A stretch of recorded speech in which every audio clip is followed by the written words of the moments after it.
میں آج کی بات کا آغاز کروں گا نبی کریم صلی اللہ علیہ وسلم کی ایک حدیث سے جو کہ صحیح بخاری میں پائی جاتی ہے، جو کہ بڑی خوفناک حدیث ہے۔ خوفناک اس لیے کہہ رہا ہوں کیونکہ اس حدیث میں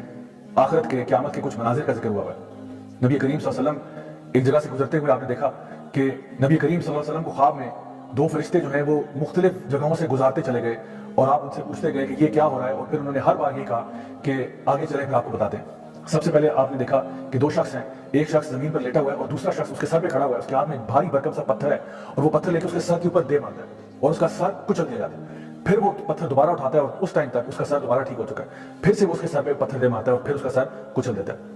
آگے جا کے دیکھا تو دو اور شخص نظر آئے، ایک شخص زمین پر لیٹا ہوا ہے اور دوسرا اس کے سر پہ کھڑا ہے، جو کہ لوہے کی ہک کے ساتھ اس کے جبڑے کو یہاں سے چیرتا ہے، پھر اس سائڈ سے چیرتا ہے، پھر اوپر سے چیرتا ہے اور پھر نیچے سے چیر دیتا ہے، اور ہر دفعہ جب اس کے جبڑے کو چیرا جاتا ہے تو وہ دوبارہ سے ٹھیک ہو جاتا ہے، اور یہی پروسیس کنٹینیو ہو رہا ہے۔ آگے گئے تو دیکھا کہ ایک تندور ہے، اس تندور میں سے چیخو پکار کی آوازیں آ رہی ہیں۔ اندر دیکھا تو مرد اور عورتیں وہاں پہ موجود ہیں جو کہ برہنہ حالت میں بغیر لباس کے ہیں، اور وہ اندر پکائے جا رہے ہیں۔ اس کے آگے گئے تو دیکھا ایک تالاب ہے خون کا بھرا ہوا، اور اس تالاب میں ایک شخص تیر رہا ہے، اور جب بھی وہ تالاب کے کنارے تک پہنچتا ہے تو ایک شخص اس تالاب کے کنارے پہ کھڑا ہوا اس کے منہ کے اوپر ایک پتھر دے مارتا ہے، اور اس پتھر کے زور کی وجہ سے وہ دور چلا جاتا ہے۔ پھر وہ پتھر کو اپنے منہ میں دبائے دوبارہ کنارے تک پہنچتا ہے، وہ شخص اس کے منہ سے پتھر نکالتا ہے اور پھر اتنی زور سے اس کے منہ پہ دے مارتا ہے کہ وہ پیچھے جا لگتا ہے، پھر وہ پتھر کو لے کے واپس آتا ہے، اور یہی پروسیس ریپیٹ ہوتا چلا جا رہا ہے۔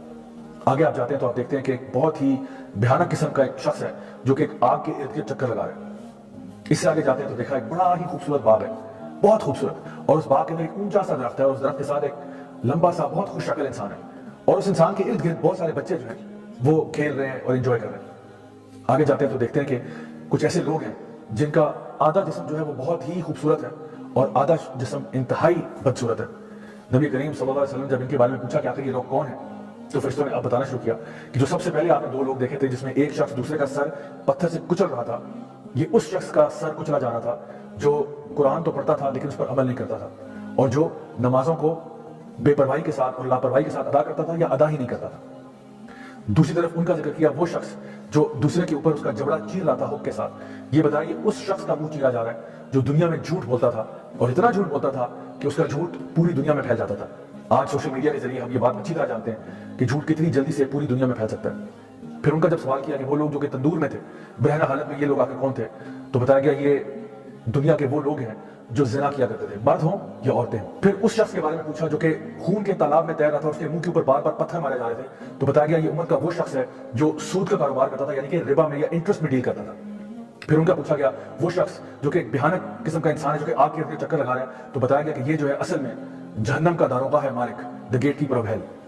پھر پوچھا ان شخص کا وہ جو بہت خوش شکل تھے، ایک اونچے سے درخت کے ساتھ کھڑے ہوئے تھے اور ان کے ارد گرد بہت سارے بچے بھاگ دوڑ رہے تھے، تو بتایا گیا کہ یہ اصل میں ابراہیم علیہ السلام ہے، اور ان کے ارد گرد وہ سارے بچے ہیں جو کہ بالغ ہونے سے پہلے ہی فوت ہو گئے، یعنی کہ فطرت کے اوپر فوت ہو گئے۔